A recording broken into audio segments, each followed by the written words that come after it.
Why is it not broadcasting?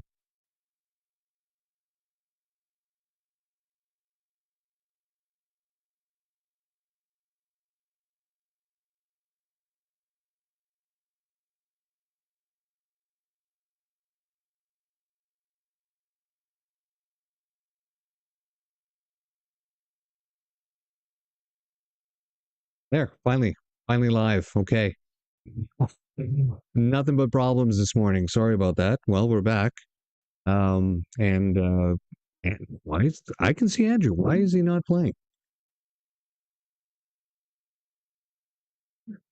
Well, the whole show we had lined up this morning completely went to shits. And we were going along fine, listening to the House debate Bill C9, getting ready to do the show, and everything went crap. It's almost as if it was done on purpose, just as the show goes to start at 1:30. It seems to be repeating over and over again. All right, well.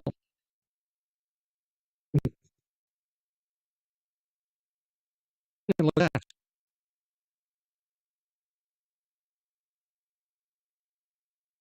And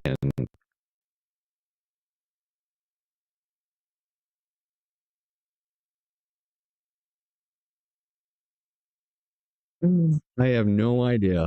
No idea why we're having so many connection issues.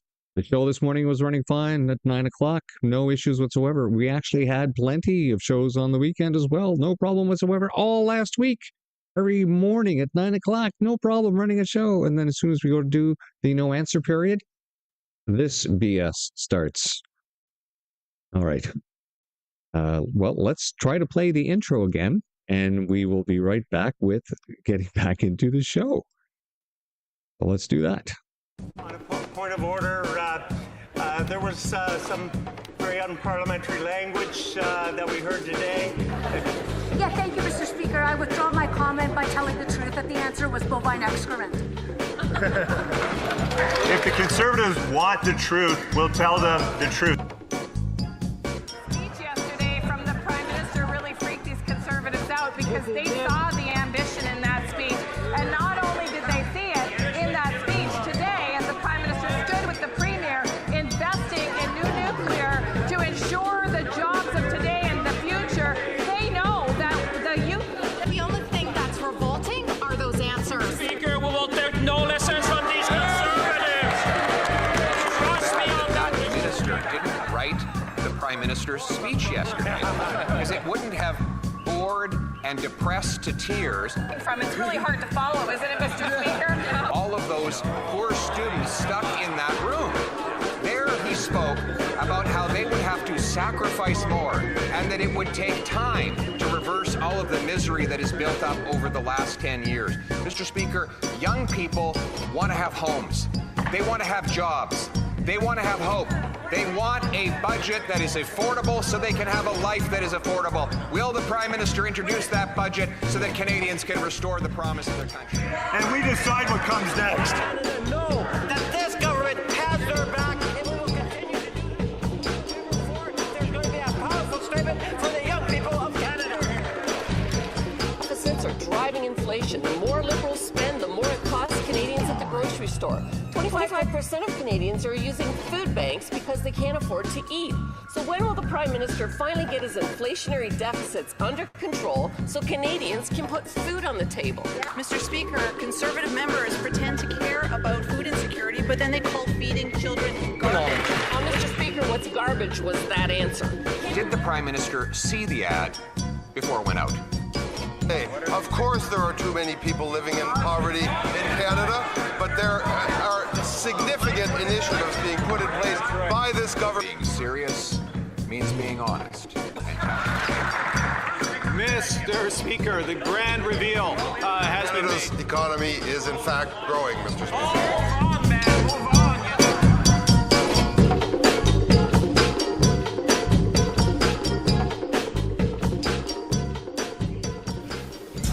Sets us up well for the new world order. Of agri-food businesses. A survey said 90% of agri-food business owners believe that Liberal policies are putting the future of Canadian agriculture at risk. red tape and regulations have already increased Canadian food inflation to 7.3%, by far more than double the rate in the United States. Experts are clear. Red tape, inflationary spending, the industrial carbon tax are increasing the cost of food production. How expensive do groceries have to get before the Liberals stop strangling Canadian farmers? I believe the progress that we have made in the partnership sets us up well for the new world order.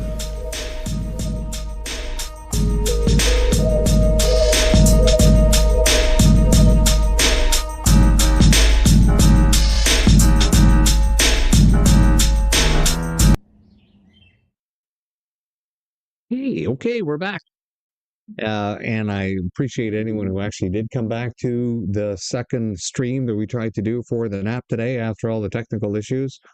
Terribly sorry about that. It's nothing much I can do. I'm just a poor veteran using the basic equipment that I have until I can actually grow this channel and maybe make some income off it. I'll be able to get some better equipment, but until then, I'll have to suffer with. So look, I'm already getting obvious.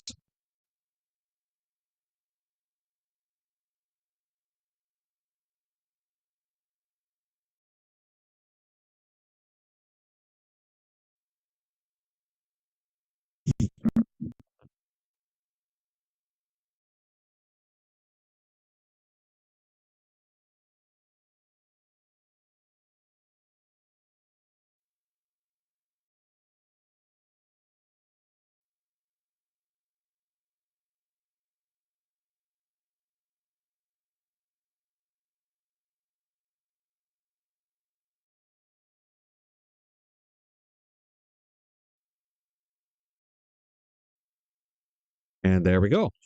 And now we're back. No idea why the CPU just spiked like that. We've done a complete reboot. We've keep bringing down the bit rate on the stream, which I guess we're going to do that again right now. Let's bring that back down. We will still be able to maintain a good picture. All right. But we are obviously having some connection issues. Like I've mentioned this before, I'm right next to 8 Wing, CFB Trenton, and they consume a lot of bandwidth in the area. And it always seems to happen around this time in the afternoon. Maybe not probably the best show to do in this area in the Quinte West. All right. Well, welcome to the NAP, the no answer period, where we covered the question period, prefaced by review of the far left evil that has beset our land. Maybe not so much today, seeing as I lost most of that setup for the day, and the events that surround it. Now, the no answer period usually precedes question period by 45 minutes, and here we are, well, almost at the top of the hour. And we'll cover the lower house until the government decides to stop showing up. We also keep score, described in the description below.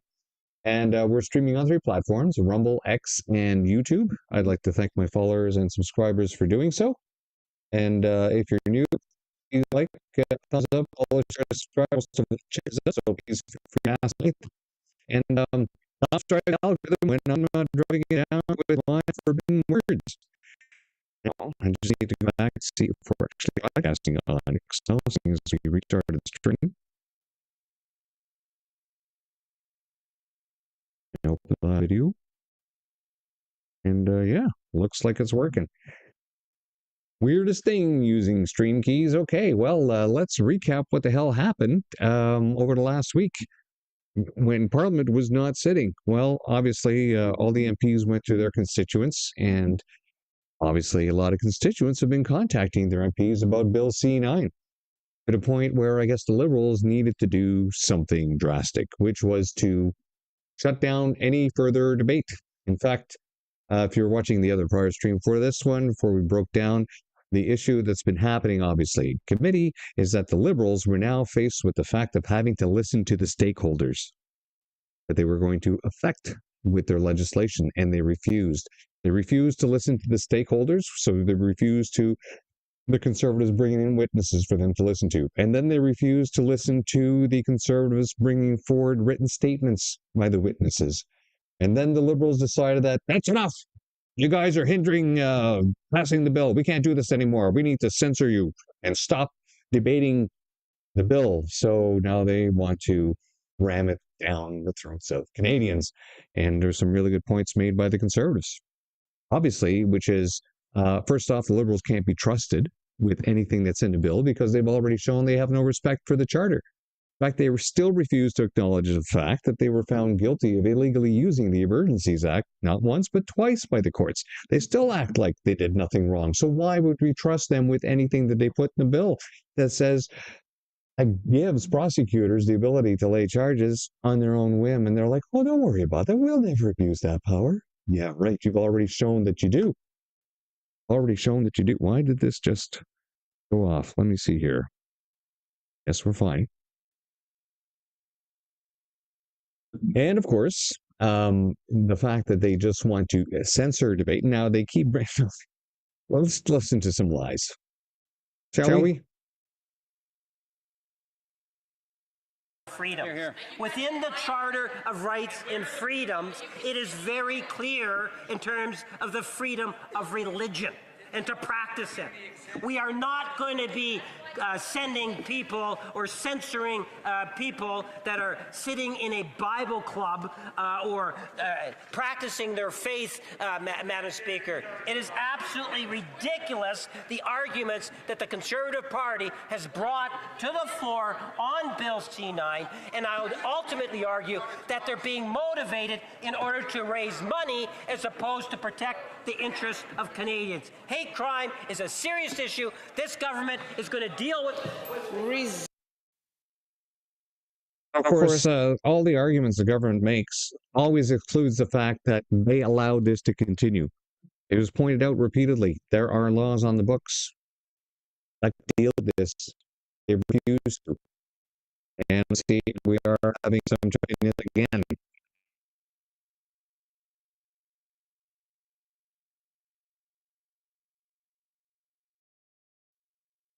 There.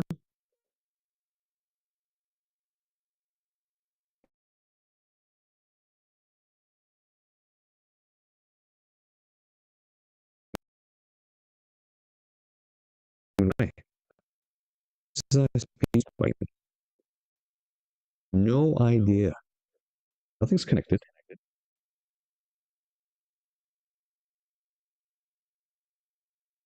Right, let's bring down our out.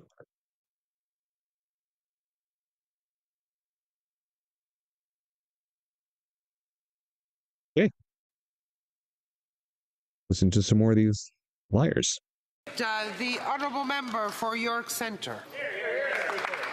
The guillotine, the hammer, that's generally how these motions are referred to. When the government shuts down debate, shuts down speech, and ironically on a bill that deals with speech and on an issue of free speech. The Liberals say that they have enough hearings on C-9. Yeah, there's been a lot of talk between politicians on Bill C-9, but the Liberals refuse to hear from witnesses, refuse to hear from Canadians. I want to tell Canadians, not just about Bill C-9, but what the Liberals did to shove this terrible piece of legislation down our throats to the point that today they have to drop the nuclear bomb to stop me from doing my job on the Justice Committee. We've heard from a handful of witnesses on one of the most consequential pieces of legislation that this Parliament will take up. We were supposed to hear from Dave Brith. We were supposed to hear from Simon Wiesenthal, who were scheduled to testify. But the former head of the committee suspended witness hearings before they were able to testify and ordered the committee to proceed to clause by clause. I had witnesses calling me personally. I had the Canadian Women Against Anti-Semitism call me. I had Imam Tawhidi call me and say, Roman, why am I not permitted to testify on this piece of legislation?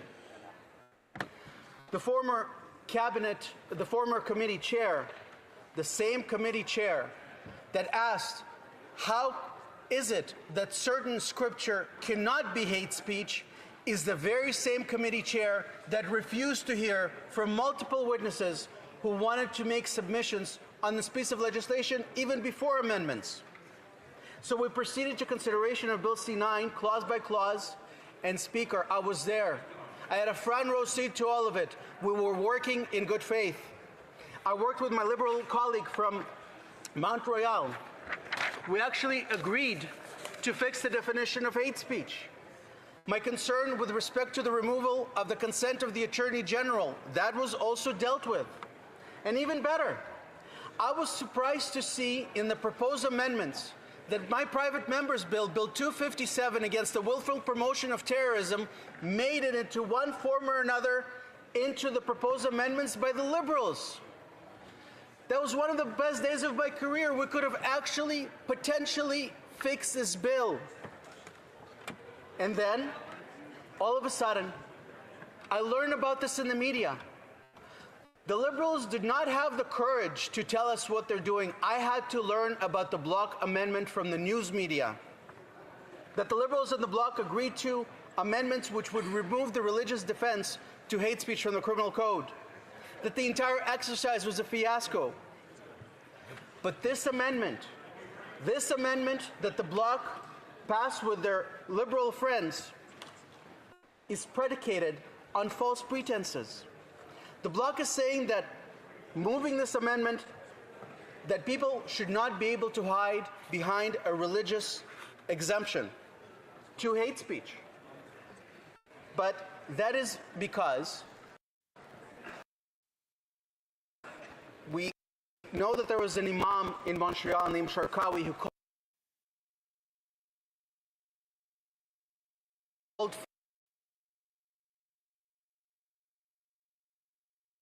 for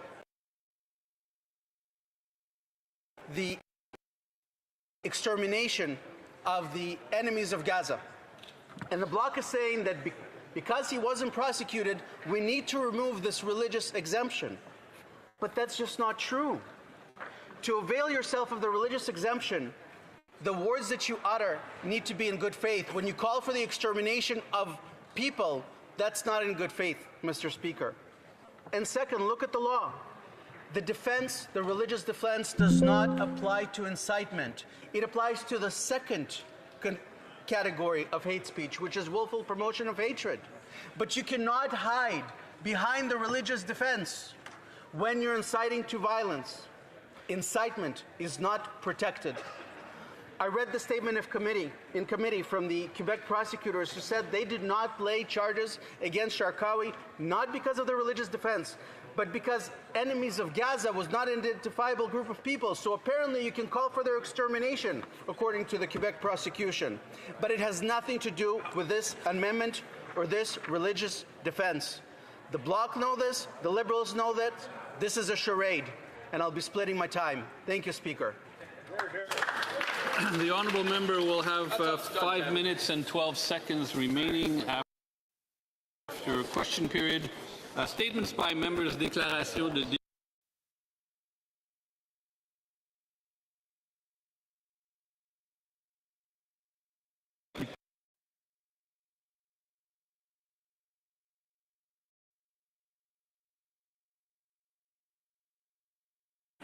député.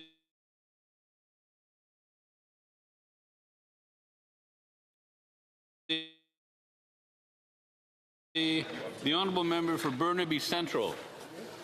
Mr. Speaker, I rise to celebrate the 50th anniversary of Mosaic, an extraordinary family spill new life, common service passion that years ago, strength lies in Member for Scarborough Centennial to duel it out for the Ontario Championship and a spot at Nationals.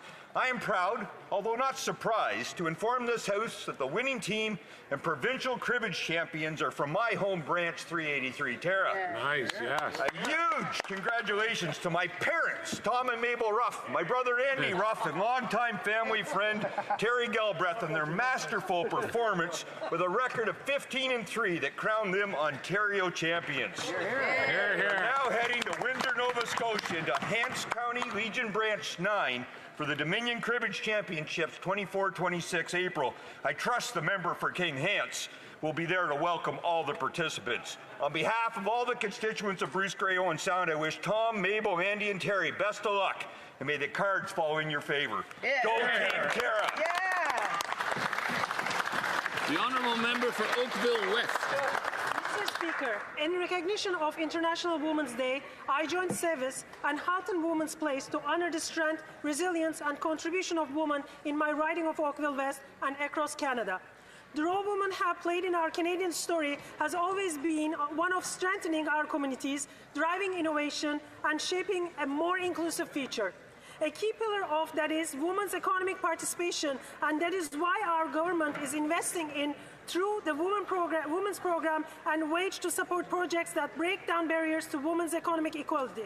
Since 2018, the program has invested over $266 million in more than 700 completed projects across the country.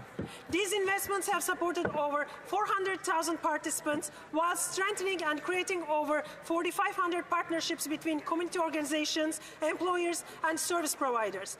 I'm proud to be a part of a government that recognizes women's success, supports economic opportunities, and grows participation and equality. When women The Honourable Member for Perth Wellington. Mr. Speaker, the motto of the Lions Club is "We serve." Rick Cinnamon truly lived that motto. He served for 33 years with the Ontario Provincial Police. He was involved with countless service clubs and community organizations, including the Mount Forest Lions Club, Mount Forest Legion, Mount Forest Minor Hockey, the Louise Marshall Hospital Foundation, the Mount Forest Patriots, England Funeral Home, and the Mount Forest United Church and Choir. He was a community builder in both the literal and figurative sense of the word. He worked to ensure that not only did the high school stay in Mount Forest, but also saw the construction of the new Wellington Heights Secondary School. And he played a key role in building the Mount Forest and District Sports Complex. We lost Rick far too soon, and our hearts go out to his family. All right, we're finally set up for the show. When they do start, question period. Now, this is their first week back. A lot of statements by members, obviously. So it may not start in 8 minutes. So, as usual, we'd like to refresh memories of our citizens as they watch. Remember, this is the House of Commons, and the House of Commons publishes its order paper every day that it sits in the House as to what the order of business is going to be that day, what questions are allowed to be asked, and the progress on certain questions that have been asked. So this is where questions get registered once they're properly asked by MPs, and that the government has to answer, has to provide documents when they're requested, other than the BS they give in the House, whereby they can just say whatever they want, lie whatever they want, and can't be called liars. But in this here, they actually have to provide stuff. And of course, as a result, when they do provide information, it's redacted. Heavily redacted. So we're seeing some more and more questions being asked. It may come to the same thing that happened in 2024. May stand up finally if they document provided by the government. Once again, it's choppy. Are we back? Yeah, we're back. Good. All right. Order of business. So, of course, there are questions that are asked sometimes by MPs. We may see the same thing that happened in June of 2024, whereby they asked for some documents related to the green scam, the green slush fund, and they gave them 5,000 pages of redacted documents. And as a result, the Speaker ruled and said that they couldn't carry on any more business in the lower house until they actually provided the document. And, of course, they didn't, so they didn't carry any business unless all the parties agreed.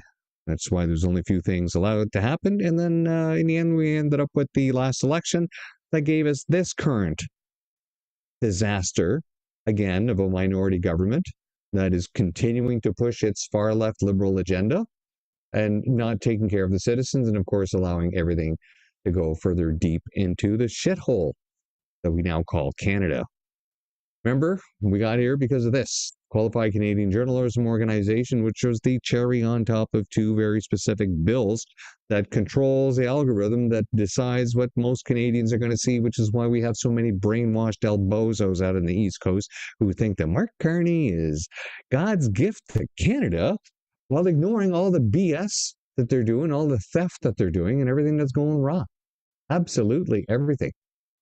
I mean, so here we have the Canadian state broadcasters saying that over 200 Canadians were leaked on a white supremacist dating site. Is there anything wrong with them wanting to date white people? They asked. Do you DI for banging now?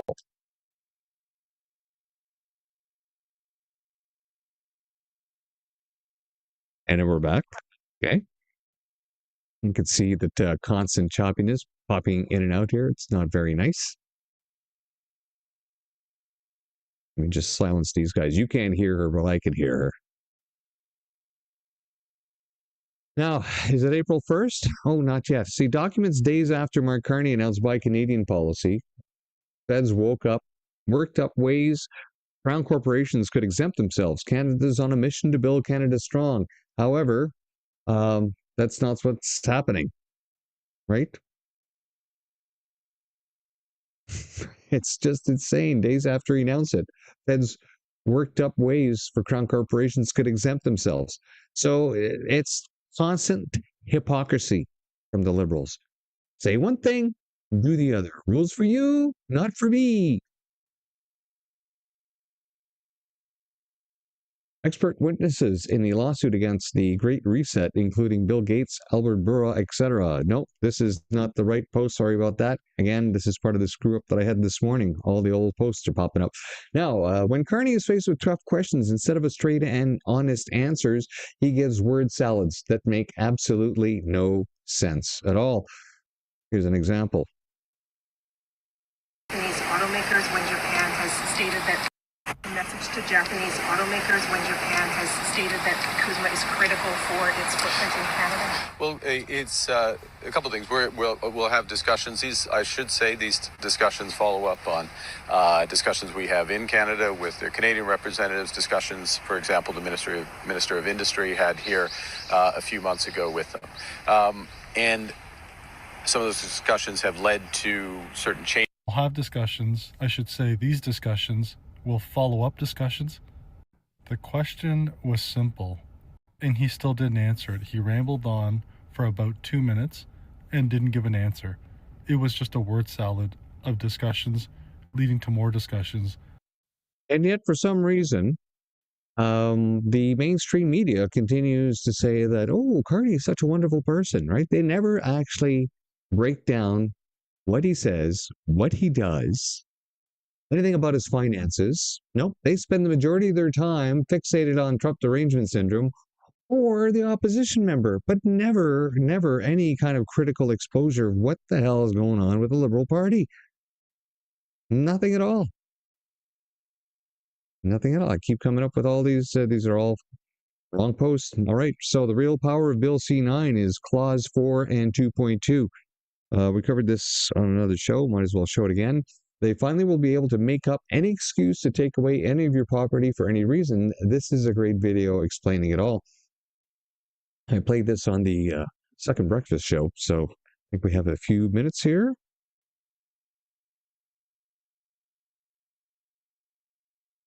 Hi, it's lawyer Lisa Miro, and we are on like Donkey Kong. Canada's moving to press forward with the vote in Parliament, the third vote on Bill C-9. This is super important because as of yet, ask Rebel News why they haven't covered the forfeiture clause. It's literally low-lying fruit. As it now stands, the forfeiture clause is completely unlimited. So why haven't people who are in our freedom community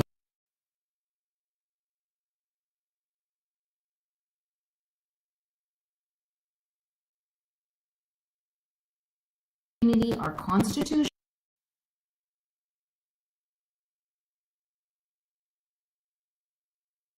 lawyers, our democracy lawyers, people with large platforms, why haven't they looked at the forfeiture clause, the complete absence of it in debate or analysis? Because it's low-lying fruit, right? Because the consequences are it's unlimited. As it now reads, I say it includes the person. The means by which the offense was committed is the person. But even if they don't think so, they're not taking your eyeballs to the clause. Because really, it could be your house. You know, the government could say it was your house. It was your comfortable heating. It was your children. It was your internet. It was your phone. It was your computer. It was your ability to earn a living. It was your ability to get EI. What can't be grabbed by the forfeiture clause? Nothing. Nothing. So, our top freedom outlets don't look at the forfeiture clause, right? We've reached out. I've had people reach out who know Tamara Lecha, who know Rebel News. I have phone numbers to Rebel News. I have reached out. They're not interested in the forfeiture clause. Why?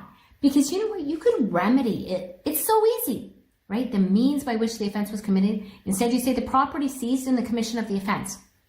And then say perhaps things like can't be your house, can't be the way to earn a living, can't be your identification, right? No, right? They're not looking at it. They're not looking at that clause, and that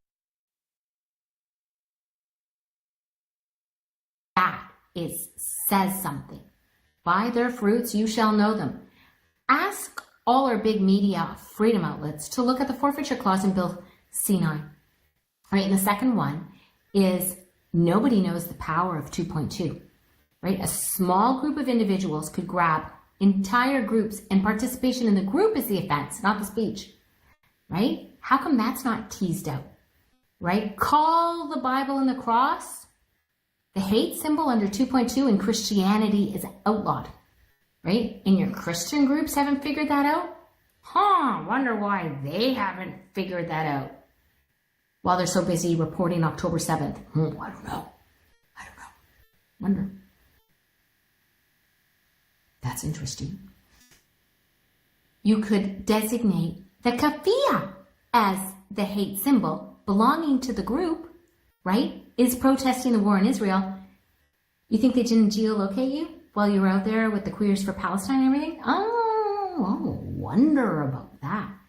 No, listen, this bill's power hasn't been discussed because you're all on the speech part, and that's where your people take you. Oh, but the amendment, the counter amendment, the amendment. 2.2 and 4 are the power of the bill. And it's playing on the nose on my face that if you're not bringing this out, right, I'm calling you my beautiful freedom fighters. If you're not bringing this out, you're part of it. Anyways, like, share, subscribe, and...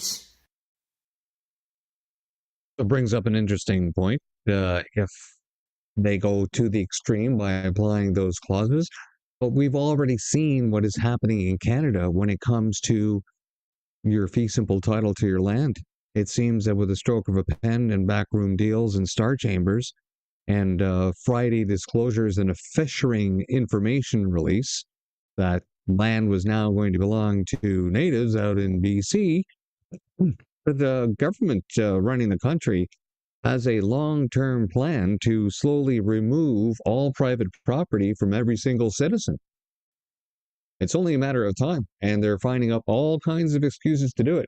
In some ways, accelerating it by giving it back to the natives without dealing with all the legislation and the laws that have been passed and, the purchases that people made and the taxes that they paid on those lands. It looks like we are starting. All right, let's go around. Here we go.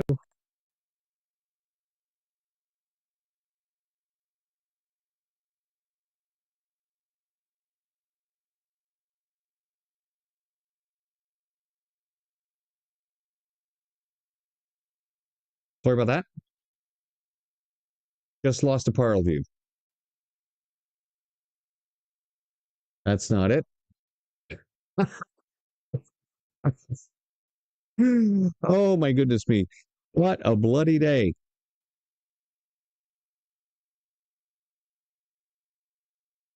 What is going on?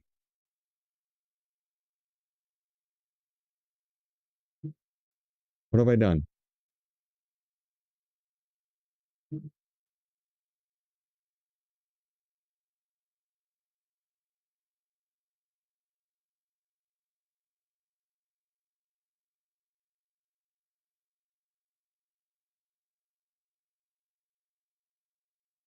We'll be right there in a second. Sorry about that.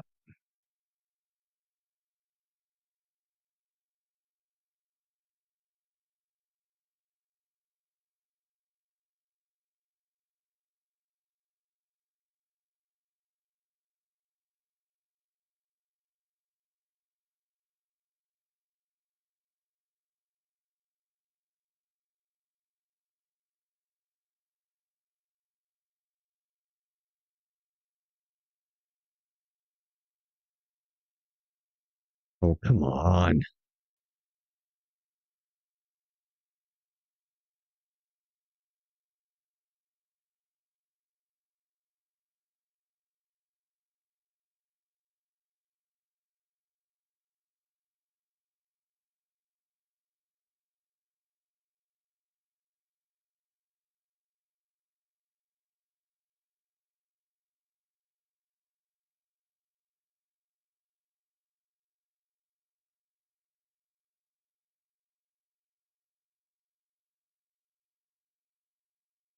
Okay, here we go. The honourable member for oral questions, questions orales. The honourable member for Regina Capel. Control what happens abroad, but the Liberals do control the policies that they are imposing that make life more expensive, like the Liberal fuel standard. This is effectively another kind of carbon tax which adds 7 cents a litre and will rise to 17 cents a litre, meaning more costs for drivers, farmers, fishermen, and those who transport us our food. The Liberal Prime Minister is also hiking the industrial carbon tax on steel, aluminum, plastic, and farm equipment. These costs are imposed at home, not abroad, and paid for by Canadians. When will the Liberals accept responsibility for what they can control and cancel their policies that make life more expensive for Canadians? The Honourable Minister for Jobs. Oh, sorry. The Honourable Minister of Energy and Natural Resources. Mr. Speaker, Canada is an energy superpower, and last year Canadian oil production reached a record high. No one can predict the future of energy markets, but our allies are looking for stable, reliable energy supplies in an increasingly uncertain world. That's why we're fast-tracking projects like the Taylor to Gordondale pipeline. That's why we're fast-tracking projects like the Sunrise expansion. That's why the TMX optimization is moving forward. Mr. Speaker, we are helping solve the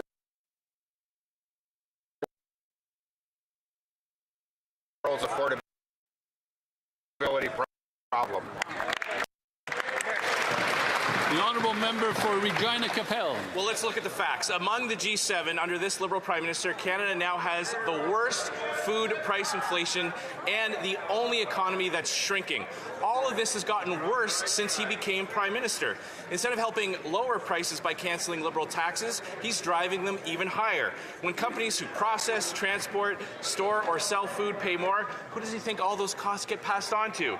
We cannot control what happens in other countries, but we can absolutely control whether or not to drive prices higher with tax increases. Why not at least give Canadians a break from Liberal taxes and cancel the fuel standard tax and the industrial carbon tax? The Honourable Minister. Mr. Speaker, it's Monday. It seems that my colleague was missing in action. Mr. Speaker, in fact, we're taking back control. The first thing we did was to cut tax for 22 million Canadians, Mr. Speaker. That is the very first thing we did. And just to correct the record, Mr. Speaker, Canada is projected to have the second fastest growth in the G7, Mr. Speaker. And this morning, Mr. Speaker, we had the G7 Finance Minister call. We're coordinating our action. We're going to take action together to make sure that we can bring energy to the world, Mr. Speaker. Thank you. The honourable member for Barrie South Innisfil. Meanwhile, here at home, Canadian families, seniors, and businesses are still dealing with ideologically flawed economic policies, regulation, and legislation that has seen the cost of everything, including food prices in Canada, rise 7.3% in January alone. Taxes imposed on our farmers, fishers, and those who transport our food, as well as the industrial carbon tax, which this Liberal Prime Minister keeps in place, have raised prices on everything made with steel, aluminum, and plastic. Why can't the Liberal Prime Minister do the right thing and remove these failed policies that have caused unnecessary hardship and make life more expensive for our people and our businesses? The Honourable Minister of Jobs and Families. Well, Mr. Speaker, when my colleague talks about ideological programs, I surely hope he's not talking about the National Child Care Plan, which has actually reduced costs for Ontario families by $16,000 per child per year here in Ontario. Mr. Speaker, I sure hope he's not talking about a school nutrition program, which families, experts, educators have all sung the praises of for ensuring kids get good food. I sure hope he's not talking about the dental care plan, which is helping low-income Canadians get their teeth fixed. I don't know what he means when he says ideological. The honourable member for Barrie South Innisfil. What I am talking about, Mr. Speaker, is our businesses and our people dealing with self-inflicted wounds, because they are.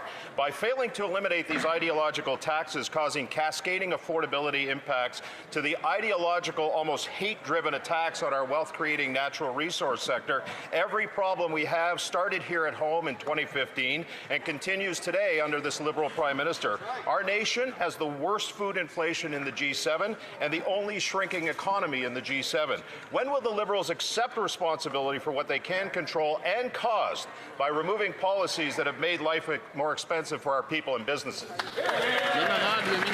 The Honourable Minister of Finance. Mr. Speaker, let me correct the record again. I know my colleagues like to say things in this House, but you have to be credible. Canada will have the second fastest growth in the G7. That's what's reported by international agencies, Mr. Speaker.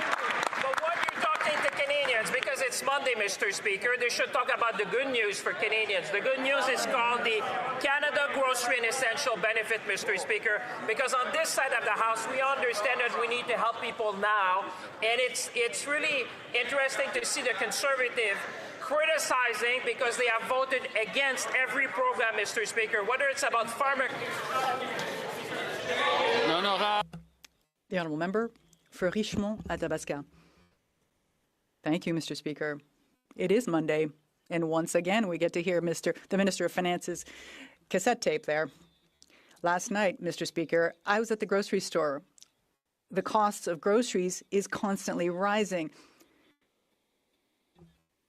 Eating should not be a privilege. So many Canadians do not have access to this privilege. The cost of food has skyrocketed. If you go to the grocery store and you see a family with 2 boxes of ramen noodles in their grocery carts, it's just wrong. We have the worst food inflation in the G7. The government must take action. When will it eliminate the fuel tax? The Honourable Minister of Finance. I know my colleague likes repeating things. Perhaps he can repeat this to all his fellow citizens. The Canada Groceries and Essentials Benefit. That helps 12 million Canadians, Mr. Speaker. That's something he can repeat everywhere he goes in his riding. If he wants to repeat a tape, then he should certainly use that tape, because that will help Canadians further, Mr. Speaker. When we spoke to the UPA, they said take structural measures, and that's exactly what we did. $500 million fund to be managed by my colleague to increase resilience and food security in this country. That's what taking action means. The Honourable Member for Richmond Athabasca. Thank you, Mr. Speaker. Well, let's talk about action. Canada cannot control what the presidents in other countries do, but we can control our destiny. We have energy. Let's develop it. We have critical minerals. Let's access them quickly. We have a housing problem. Let's build houses. We have a food cost problem. Let's eliminate the industrial carbon tax. These are costs we have here at home, not abroad. I invite the Liberal government to use our solutions and implement them. We want to give Canadians some breathing room. When will the Liberal government finally take action? The Honourable Minister of Industry. Look, Mr. Speaker, I'm listening to my colleague. I think he must have read our game plan, except towards the very end. He's basically repeated what we've been saying daily. So there's still room on this side of the House if my colleague wants to join us.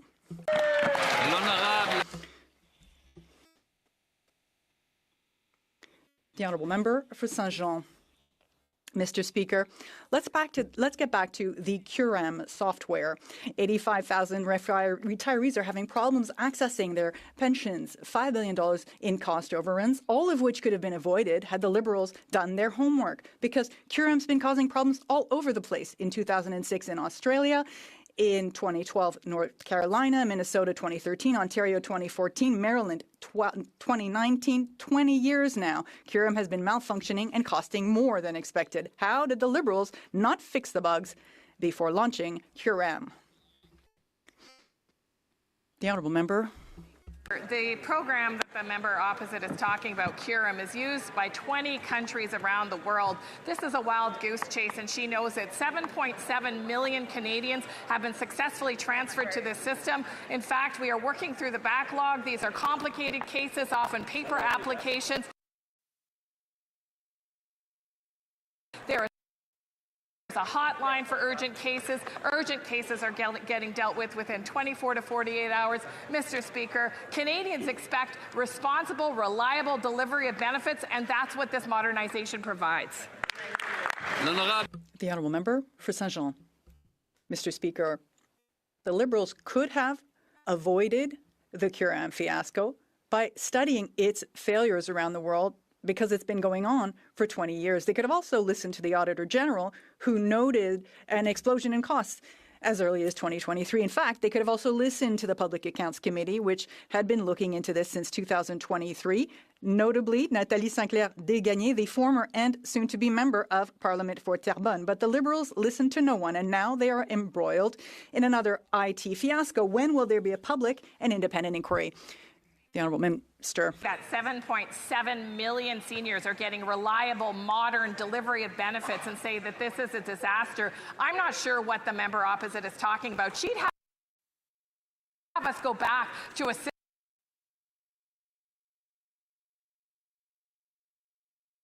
that's 60 years old. Mr. Speaker, paper-based, hackable, Mr. Speaker. It would fail, Mr. Speaker. In fact, the Auditor General said that the old system was so frail that Canadians couldn't count on it. Is that what she wants to keep delivering for Canadians? We're about moving forward with the future, and Canadians expect benefit delivery that's reliable and safe. The honourable member for Labitibi-Témiscamingue. Mr. Speaker, when the Liberals say that Curum is a success story, they forget to tell us that it's a global success story. La Presse reveals that 5 other states that have implemented Curum have faced the same problems and cost overruns. This has been going on since 2006 in Australia. That's 20 years. And yet the Liberals have learned nothing from this. The result is 85,000 seniors that are victims, and it is costing us $55 billion in cost overrun. And in the Public Account Committee, the Liberals are filibustering to prevent us from shedding light on this. When will there be an independent public inquiry? Merci beaucoup, Monsieur. The Honourable Minister. Thank you very much, Mr. Speaker, and I thank my colleague for the question, but they're conflating things. It doesn't make much sense. They should listen to a technical briefing so that they fully understand what this is about. The Bloc Québécois is referring to the Auditor General. In 2014, the Auditor General raised the alarm, saying, deal with this having this 60-year-old system is going to be a failure. You need to modernize, and that's exactly what we did. 7.7 million seniors receive their payments in a reliable way, in a safe way, and that's our commitment to seniors in our country. Market Aurora.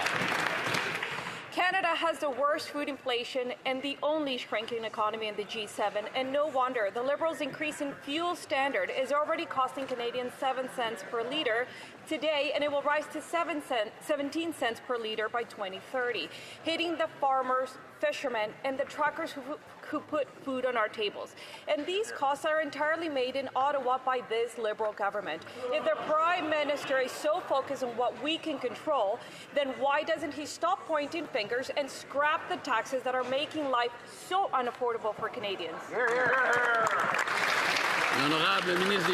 The Honourable Minister of Finance. Speaker, I know it's Monday, Mr. Speaker, and on Monday we expect good news. But, Mr. Speaker, what I think we should tell Canadians is actually what this government has been doing in order to make life affordable and this economy competitive. Mr. Speaker, this government has presented one of the most ambitious budget in our history, Mr. Speaker.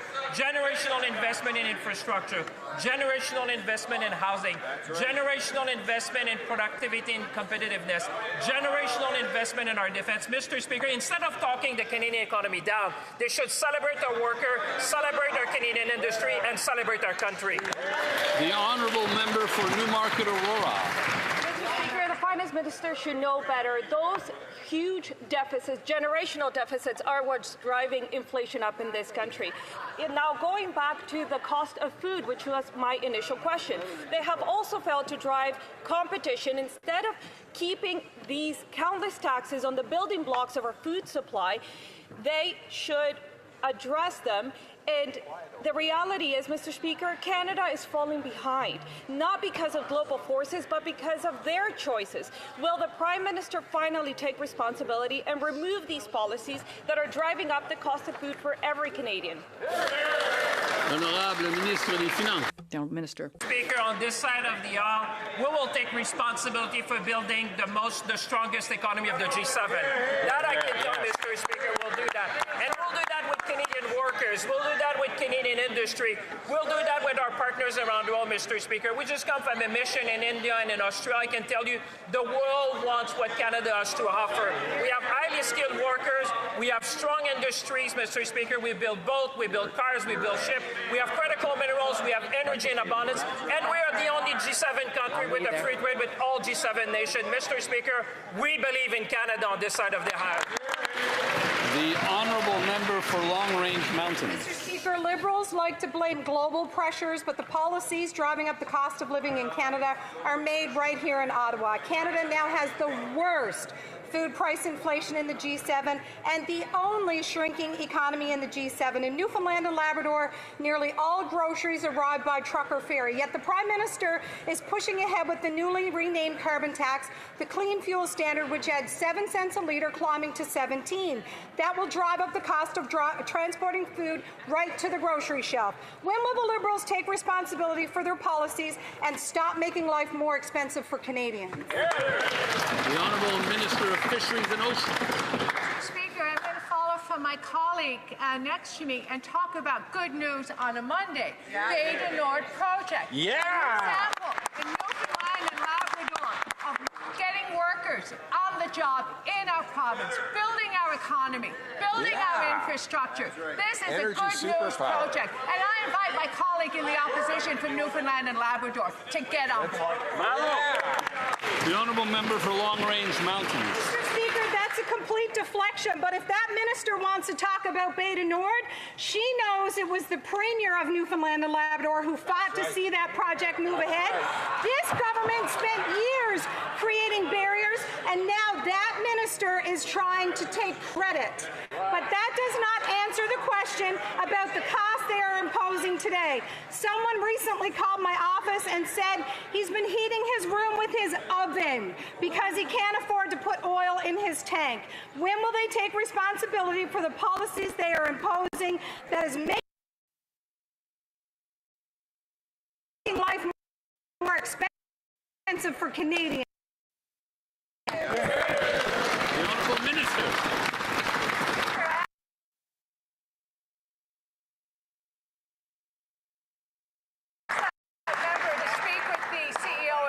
To know who made that project possible. And then I'm going to say to her that I will never politicize the challenges that people have in our province and in this country and food security. And that's why the programs that we have in place are so important. Actual supports for families, for seniors. I invite this member, and I'm happy to bring her to speed on the programs that exist, but don't politicize what is so important to people's lives. The honourable member for Sarnia-Lambton-Bickedronong. Mr. Speaker, we can't control what happens abroad, but the Liberals do control the policies that they are imposing that make life more expensive for Canadians. Today we have the worst price inflation and the only shrinking economy in the G7. Policies like the fuel standard that adds 7 cents a litre, rising to 17 cents, will apply to those who bring us our food, while the industrial carbon tax raises the price on steel, aluminum, plastic, and farm equipment. When will the Liberals accept responsibility for what they can control and remove their policies that make life more expensive for Canadians? The Honourable Minister for Artificial Intelligence and Digital Thank you, Mr. Speaker. While the opposition talks the economy down, we are building it up. We have a plan to make life more affordable. We cut taxes for 22 million Canadians. We eliminated the consumer consumer carbon tax. We cut the GST for first-time home buyers. We also have the Canada Groceries and Essentials benefit, which will add about $1,890 to an average family of 4 this year. Instead of talking the economy down, which is all they do, why don't they join us and build this country up? The Honourable Member for Louis Saint Laurent at Cowenrac. Mr. Speaker, in 2016, former Mayor of Laval, Vaillancourt, was found guilty of stealing $7 million from Laval residents. Since then, the money's been recovered, returned to the city, and guess what? This Liberal government is asking the city of Laval to write Mr. Vaillancourt a check for $1 million. Not only have the people in Laval been subject to this once, but now that this money is coming out of their pockets from the Liberal government. Can the Minister of Finance tell the Lavallois that the Honourable Minister of Finance? I did not see the individual. I have an impression, but certainly no one can scream out in that way at question period. The question period belongs to those who ask a question and those who answer a question. Where were we? Who had risen? We're not starting again. The Honourable Minister of Finance. Mr. Speaker, first off, I'd like to thank my colleague. That's a serious question, complex question. I can inform him and the people of Laval that I contacted the Mayor of Laval today, that I actually summoned the Commissioner for the CRA so that we can work hand in hand to find a solution that is in the interest of the residents of Lavoie. I'd like to thank the journalist Thomas Gerbet from Radio-Canada who made this situation public. The Revenue Minister did nothing, should have gained inspiration for what was done in Quebec. In 2016, a Minister of Finance in Quebec said that to their government was an issue of fairness for citizens of Laval who were the main victims of this issue. Did the Minister of Finance speak with the Parliamentary Secretary, the Minister of Finance, who took the decision and not simply after reporting from Radio-Canada? Mr. Speaker, as I was saying, I thank my colleague for his question. Seriously speaking, it's a very complex matter, and I think he should act rigorously because the situation is far more complex than what he is presenting to this House today. Mr. Speaker, I can tell you that I contacted the Mayor of Laval this morning myself. I contacted the CRA Commissioner. As I was saying, we are focused on solutions. We will find a solution that is in the interest of the residents of Laval. The Honourable Member for Mirabel. Mr. Speaker, expropriations won't make the high-speed rail project a success, but social license may. Listen to Alto's CEO's response to concerned farmers. He confirms there will be expropriations, and he said, I hope it won't be the main tool. He hopes that expropriation will not be the main instrument used. Mr. Speaker, he confirms that Alto has the means to do this and that it will, if necessary. At this point, I'd say that looks like a threat. When can we expect respect for and real discussions with the people of the North Shore? The Honourable Minister. Thank you, Mr. Speaker. Our government is quite sensitive to what's happening in Mirabel, and we will, of course, be working with the mayor as well as other representatives, the UPA, farmers, my colleague, Minister of Transport, and others are working on this very file. At the same time, we know that the high-speed rail project is a good project. But like my colleague says, social license matters, and we are able to do both. The Honourable Member for Mirabel. Mr. Speaker, put yourself in the shoes of the citizens of Terrebonne and Mirabel. Not only is the CEO of Alto confirming that there will be expropriations, but he hopes, quote, that this won't be the main tool that's used. So he confirms that it could happen. Mr. Speaker, our people want respect. The cities of Terrebonne, Mascouche, Mirabel want real consultations on the route. They want local economic benefits. And the North Shore's role in the high-speed rail project will not simply be to be trampled over. Will the Liberals finally demand that Alto seek social license on this? The Honourable Parliamentary Secretary.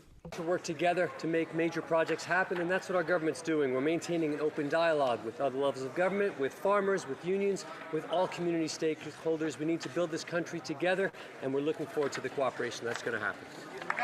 The honourable member for Lakeland. Well, a global surge in oil prices should be a good chance for Canada, home to the 4th largest oil reserves on Earth. But despite the PM's rhetoric and photo ops, there's not one new cross-border export pipeline to anywhere. The costly Major Project Office hasn't approved one yet, and the federal industrial carbon tax drives away Canada's producers like CNRL that just paused an $8 billion project due to regulatory uncertainty. Canada can and should be the world's top energy choice. Why won't the PM get out of the way so Canada can fuel allies and power paychecks at home? The Honourable Minister of Energy. Mr. Speaker, it's Monday, so there's good news. We recently approved the Taylor to Gordondale pipeline. Mr. Speaker, more good news. We announced the Sunrise Pipeline Expansion Project. And Mr. Speaker, the TMX just announced the optimization project, the first of 3 optimization projects to grow our energy exports. The Honourable Member for Lakeland. But none of those are new pipelines for exports. Now, usually high prices mean a high dollar, but Canadians are paying the price. The Liberals promised a Pacific pipeline to remind them, but they keep their unlawful never build anything anywhere build C-69, their drilling and tanker bans, their federal industrial carbon tax that drives away investments. Because the more these Liberals say they're different, the more things stay the same. Canadians want pipelines now more than ever, but wait for the Liberals to keep their word. When will the PM, who helped Trudeau kill billions in projects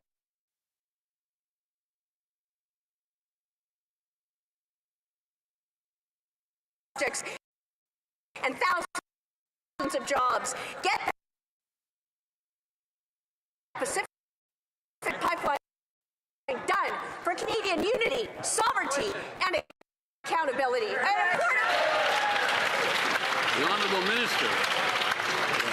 The Honourable Minister. Mr. Speaker, the province of Alberta is really excited about working with us. They're working with us on the MOU, and they've said by the summer they will be coming forward with a proposal for a new pipeline. It would be great if the Conservatives got on board and started working with the government of Alberta and the federal government to build Canada strong. The Honourable Member for Fort McMurray Cold Lake. Despite the government's claim, the Prime Minister has not approved a single new pipeline to Tidewater. Even with sweeping new powers, the Major Project Office has yet to approve a single major project, let alone one in Canada's oil sands. Canada's energy sector could help supply our allies, strengthen our economy at home, diversify our trade, and provide greater economic certainty in an uncertain world. Why won't the Prime Minister support responsible energy development so Canada can help our economy and our allies? Honourable Minister. I invite the Conservatives to work with us to grow our energy exports. The province of Alberta is doing that. Why can't they get on board? Member for Fort McMurray Cold Lake. We are on board, Mr. Speaker. Rising oil prices should be a major opportunity. Canada is home to the 4th largest oil reserves. Yet, Canada's leading energy companies have been clear. It is the Liberal anti-energy laws that are killing economic growth in our country. Instead of building, we're seeing projects stall. Last week, CNRL paused an $8 billion project because of Liberal anti-development policies and laws. This would have been thousands of jobs in Fort McMurray Cold Lake and right across Canada. So why won't they just get out of the way so that we can get pipelines built? The Honourable Minister. Mr. Speaker, we are working with the Alberta government, and guess what? Canadian oil production reached record high last year. Record high. And we're helping with the TMX optimization. We're helping with the Taylor to Gordondale pipeline. We're helping with the Sunrise expansion. Why don't they get on board, Mr. Speaker? Honourable Member for Medicine Hat.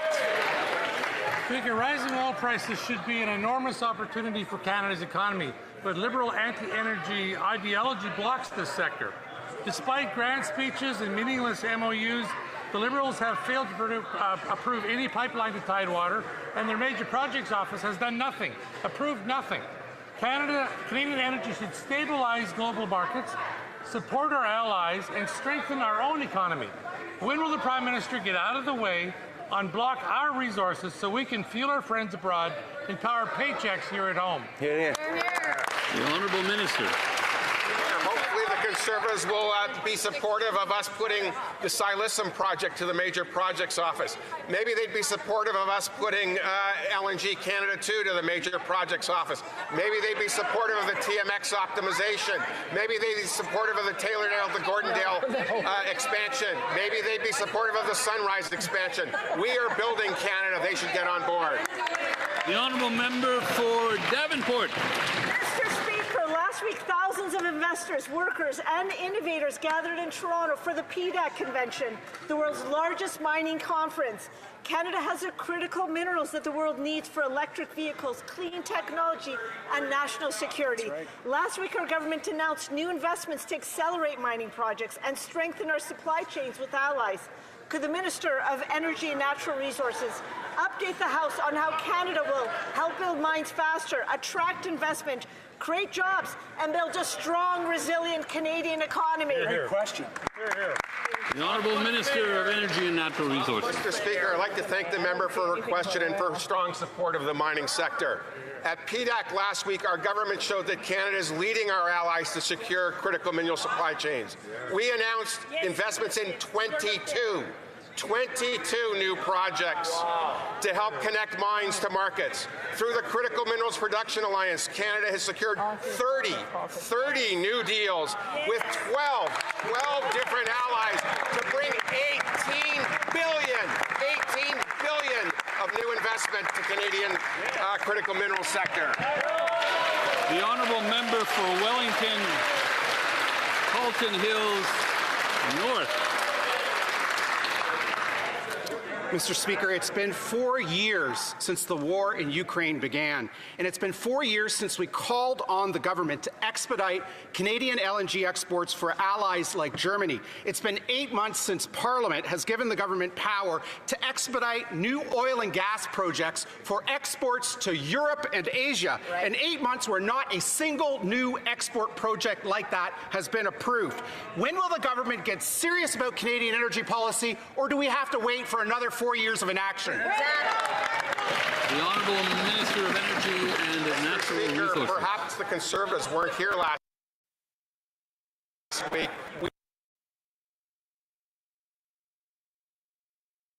We just approved the Bay to Nord project.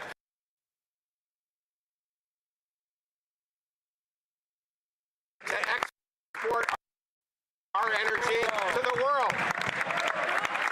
The Honourable Member for Wellington, Halton Hills North. Mr. Speaker, the question was about LNG exports.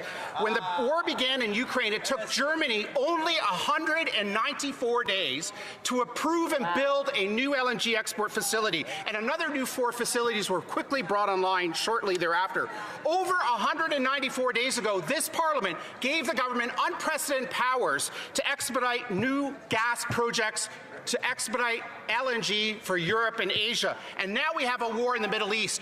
When is the government going to use these new powers and approve new LNG exports for Europe or Asia? The Honourable Minister of International Trade. Our government is focused to attract foreign direct investment in this country. Last year alone, we were close to $100 billion attracted to Canada, the highest it's been in close to 18 years. That's something to celebrate, Mr. Speaker. People are looking to our LNG projects, over a handful in various phases of development. LNG Canada 1, first shipment out to Asia. LNG Canada 2 will be the second largest LNG facility in the world. We are there. We are going to export our energy to various places around the world. Thank you, Mr. Speaker. The Honourable Member for Thornhill. Canada now leads the world in shootings against Jewish institutions. We've heard countless condemnations and been offered endless thoughts and prayers from the Liberal government. They failed to address the fact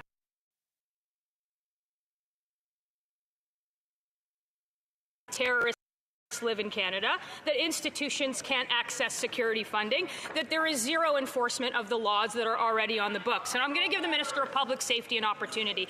Get up in his chair, say that it's terrorism, and tell this House what he's going to do, when he's going to do it, and how he's going to do it. The Honourable Minister of Public Safety.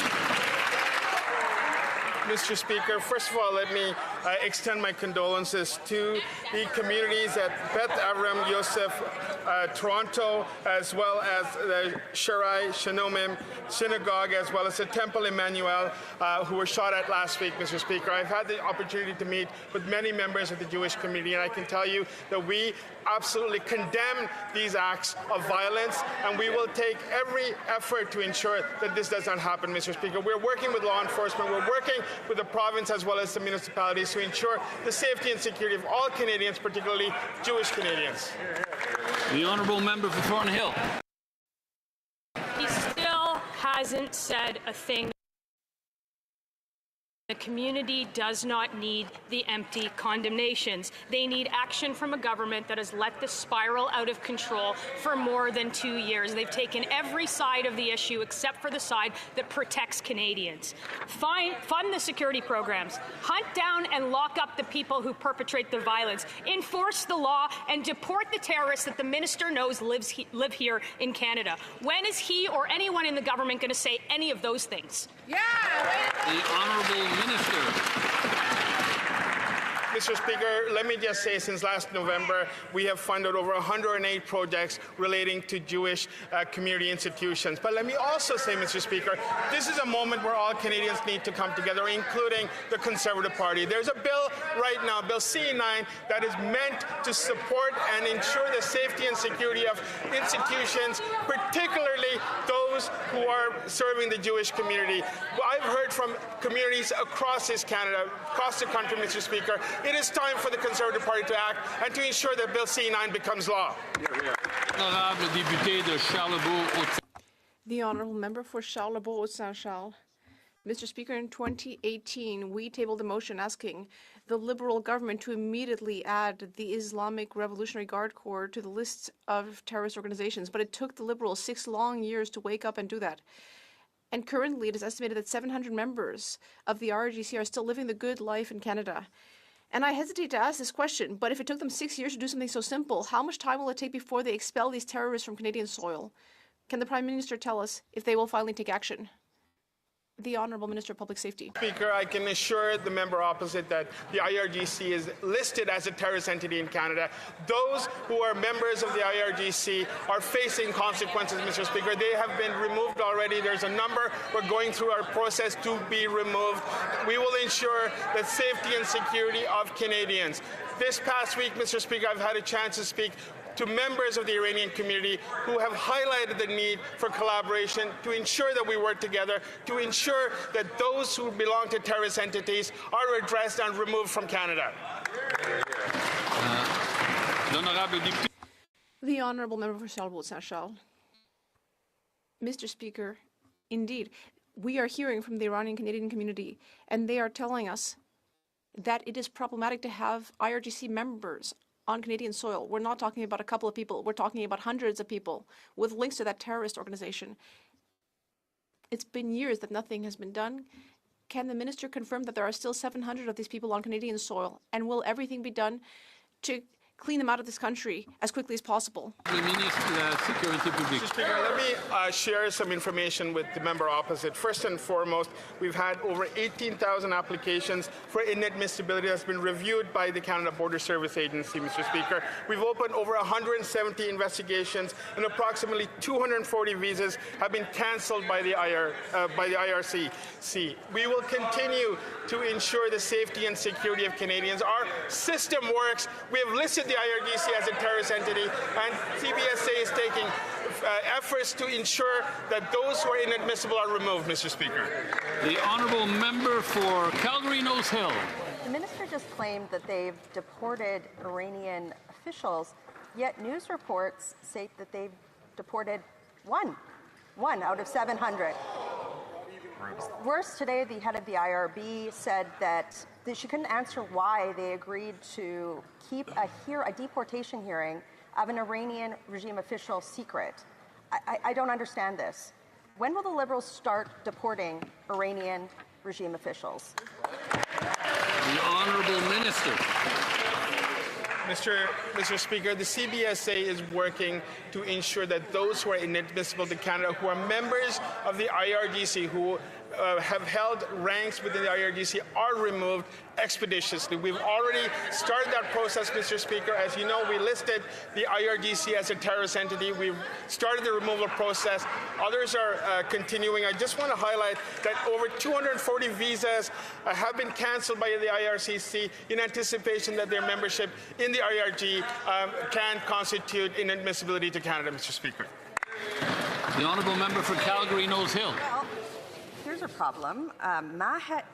Mahdi Naziri, he was a propaganda distributor, the political deputy of the Iranian regime's Friday Imams Policy-Making Council, and a deputy at the Supreme Leader's office at the UAE. Yet he's still in Canada. Doesn't seem like the CBSA or the minister is doing a very good job. Why have they only deported one of these thugs? The honourable minister.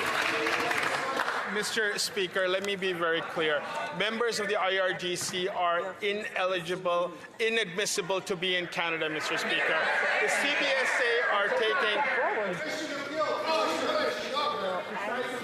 So I lost the sound on the mic, and there was some other ambient noise as well. So if the honourable minister could, because it's a very important question, if the honourable minister could start from the top, please. Mr. Speaker, let me be very clear. Members of the IRGC are inadmissible to be in Canada, Mr. Speaker. The Canada Border Service Agency is removing those individuals who are deemed to be inadmissible, who are members of the IRGC. There's also processes that are being undertaken to ensure the expeditious removal of those individuals. But let me also say the IRCC is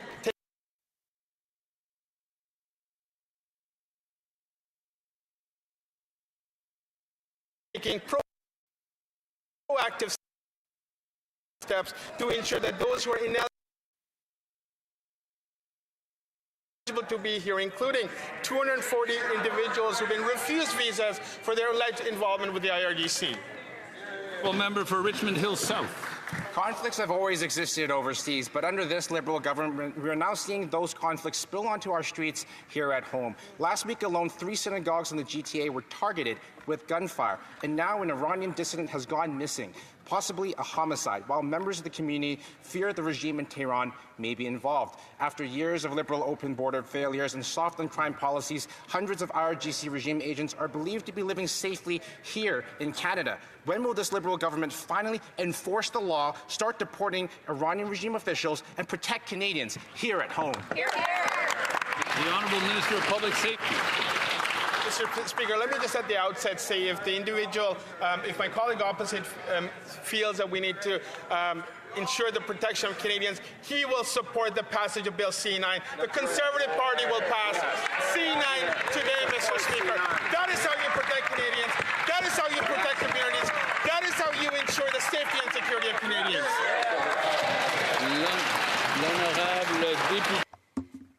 The honourable member for Orleans. Mr. Speaker, the new defense industrial strategy.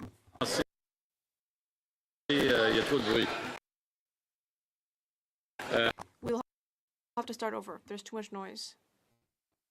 The honourable member, please. Mr. Speaker, the new industrial defense strategy is a testament to our trust in Canada's industrial capacity and our strength on the international scene. $81 billion to rebuild, rearm, and reinvest in our Canadian armed forces. The government has taken concrete action, like investing $900 million in dual-use technology. Can the Minister of Industry tell us about how the strategy will enable us to increase Canada's presence on the global stage and support our industries? Three. Thank you, Mr. Speaker. I'd like to thank my colleague for her excellent question. Yes, we have presented our new industrial defense strategy. We presented it around 2 weeks ago, and we are in action mode. Today, $900 million were announced.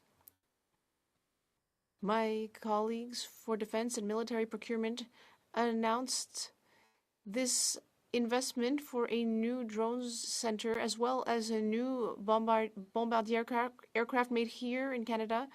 We are creating jobs in Mississauga and Saint Laurent and in Abbotsford in BC. We are creating jobs across the country. Member for Calgary Heritage. Under these Liberals, foreign conflicts have spilled onto our streets. Their politics and their soft-on-crime agenda have made Canadians unsafe. 3 GTA synagogues shot, 700 IRGC agents roaming our streets. We've heard only condemnations and thoughts and prayers. An Iranian dissident has now gone missing, with police probing a possible Tehran-linked homicide. Liberal ministers failed to secure borders and failed to deport hundreds of IRGC agents. Decide today. Deport these agents of terror today. The Honourable Minister of Environment and Climate Mr. Change. Speaker, shame on them. We have a law in this House that they could vote for. It was exactly what the Jewish community had asked for, to make sure that they were safe, that we are safe where we pray. They're voting against. By voting against it, they're also voting to keep it legal to display swastikas on our streets. Shame on them if they're talking about safety. The Honourable Member for Calgary Heritage.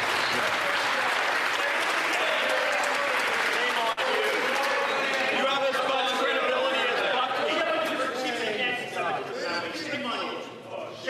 Okay, we're almost at the finish line for the question period.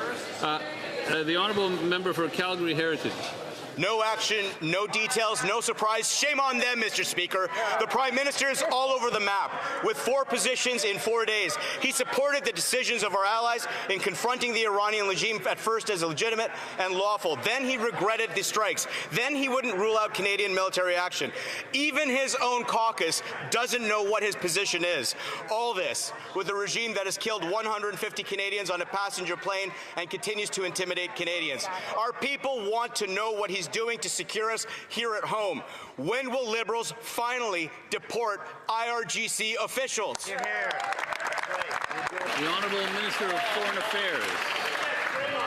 Mr. Speaker, I'd like to clarify the government's position for my honourable colleague.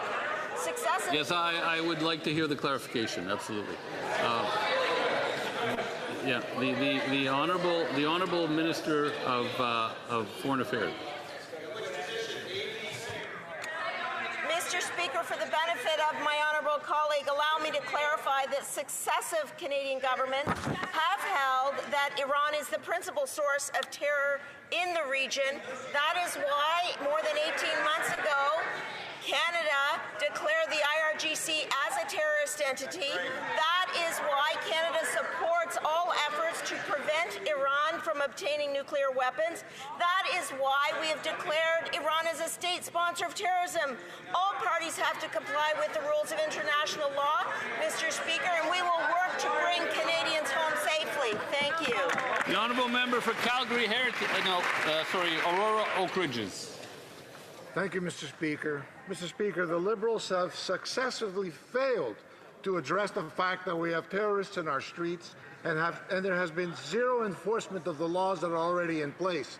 This is happening because the 7 Liberal immigration ministers in the last 10 years have failed to protect our borders, Mr. Speaker, and now hundreds of Iranian Revolutionary Guard Corps agents safely reside in Canada, many in my community in Richmond Hill, because Liberal public safety minister after Liberal public safety minister have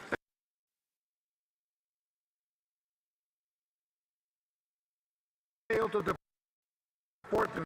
Mr. Speaker, when will this Liberal government finally start The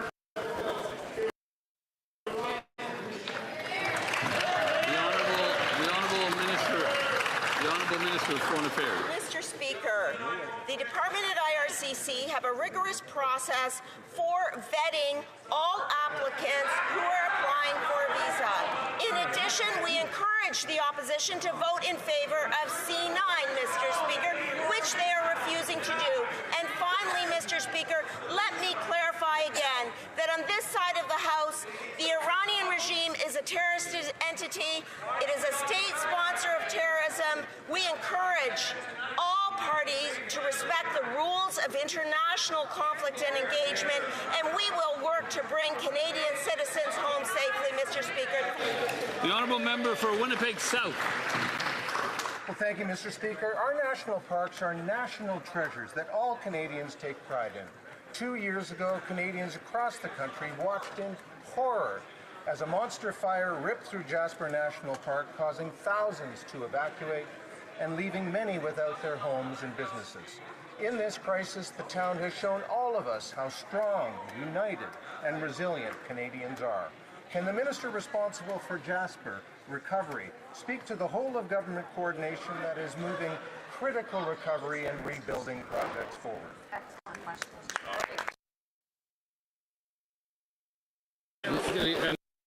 Minister of Emergency Management and Community Resilience. Mr. Speaker, as an Albertan, I understand the special place that Jasper holds in the hearts of Albertans and Canadians. Last week in Jasper, I announced that our government provided more than $14 million for new housing units to support the people that live and work there.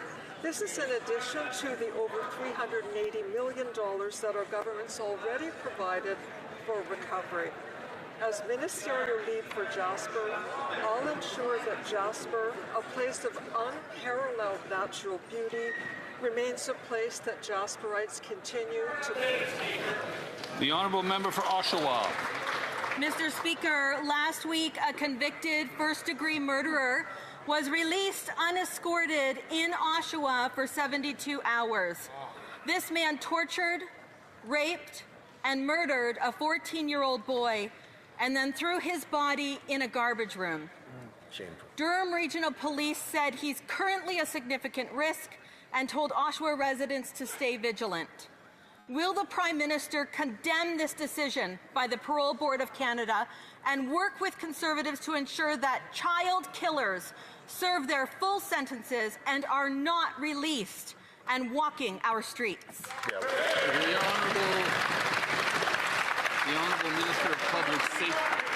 Mr. Speaker, the matter this member brings up, Mr. Speaker, is a decision that was made by the Parole Board of Canada, which is an independent entity of government. Let me also say, Mr. Speaker, in order to ensure the safety and security of our children, to ensure that those children who are exploited, we need lawful access as law in Canada, Mr. Speaker. That's why I'm concerned when the Conservative Party absolutely does not move forward on important legislation like C2 and C9, yet pontificates here because they are doing this for the click and bait, Mr. Speaker. What is important is that we pass legislation that's critical for this. The honourable member for Saanich, Gulf Islands. Thank you, Mr. Speaker. On February 28th, the United States and Israel launched illegal attacks against Iran. Lloyd Axworthy, former foreign minister of this country, wrote in the Toronto Star that day, Canada once rejected America's aggressive, unlawful foreign policy. Today, the Prime Minister embraced it. He went on to say, and I quote, under the United Nations Charter, cross-border uses of force are prohibited except in two narrow cases. He points out Operation Epic Fury applies to neither. I will ask today, will the Prime Minister belatedly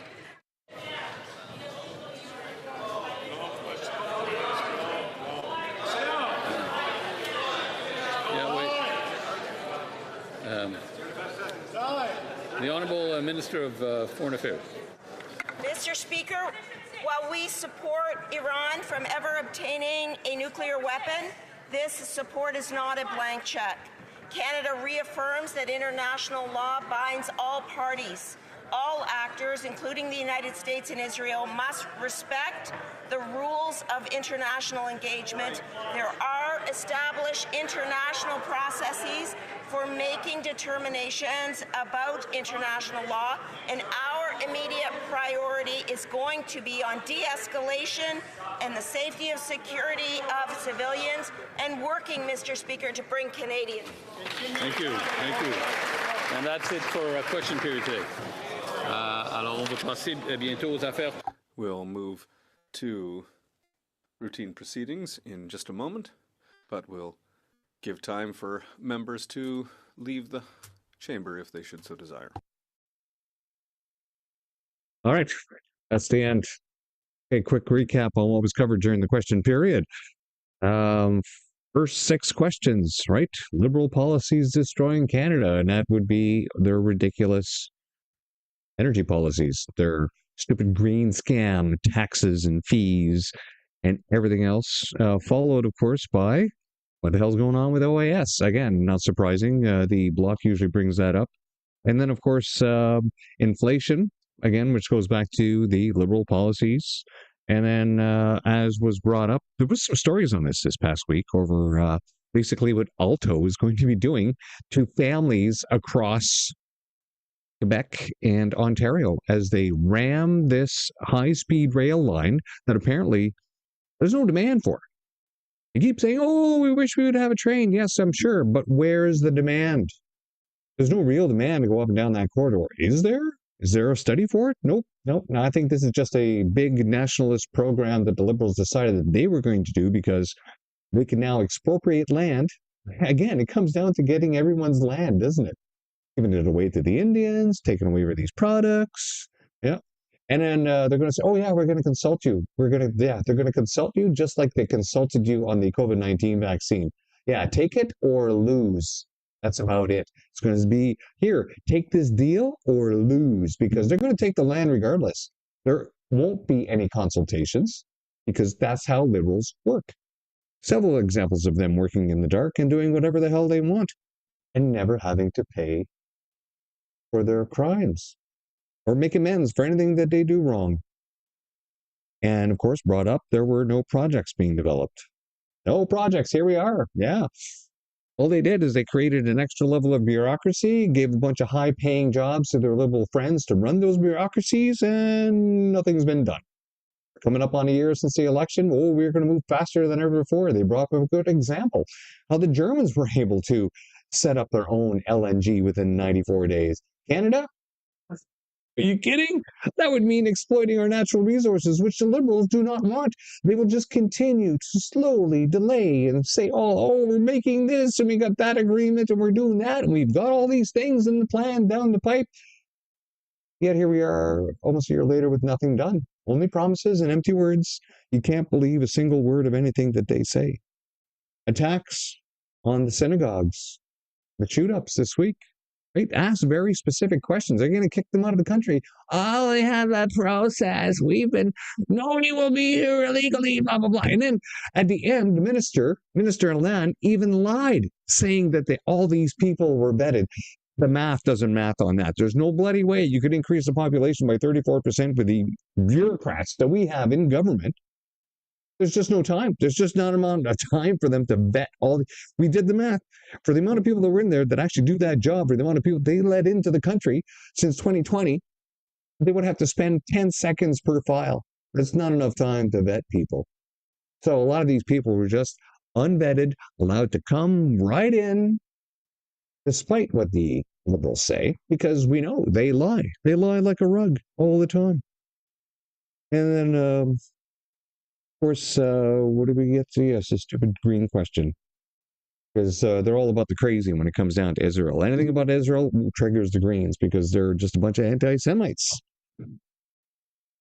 And then, of course, releasing somebody on parole and asking the minister very specifically, the police said the parole board let this guy go, and the only thing the police go is, hey, hide your children because this guy's out on parole. Like, dudes over there on the other side of the house, are you guys going to do something about this problem? And what's their response? Oh, we don't have any control over it. Yeah. They always have fingers to point for someone else, for something else that has happened. Oh, and of course, what is their response? Oh, we must pass the censorship bill, because if we could just censor people, then they wouldn't be talking about this, and it wouldn't be a problem anymore. Yeah, and that's pretty well the Liberal attitude. Come on over and join us. Yeah, stop getting in the way. Let us push everything through that we want without ever having to answer any questions. This has been the No Answer Period. We'll see you tomorrow. Hopefully tomorrow's show will be a little better. Point of order, there was some very unparliamentary language that we heard today. Yeah, thank you, Mr. Speaker. I withdraw my comment by telling the truth that the answer was bovine excrement. If the Conservatives want the truth, we'll tell them the truth. Speech yesterday from the Prime Minister really freaked these Conservatives out because they saw the ambition in that speech.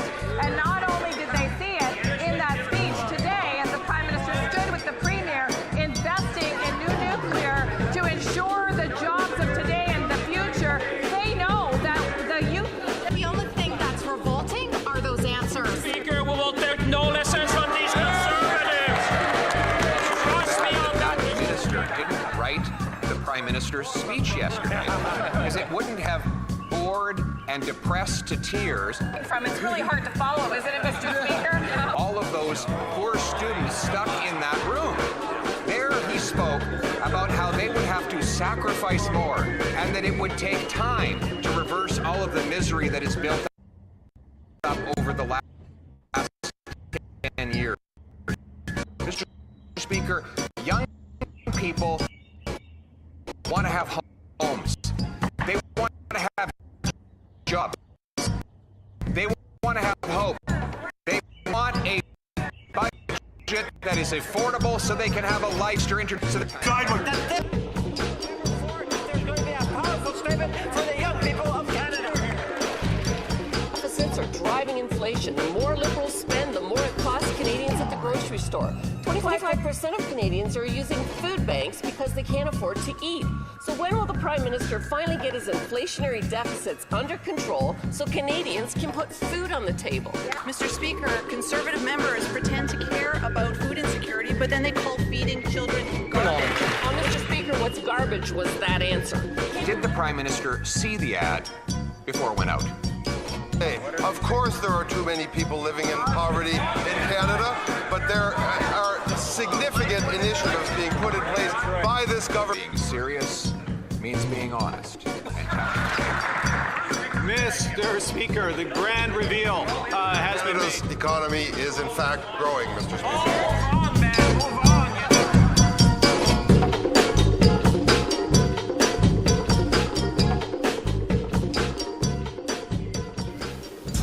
Sets us up well for the new world order.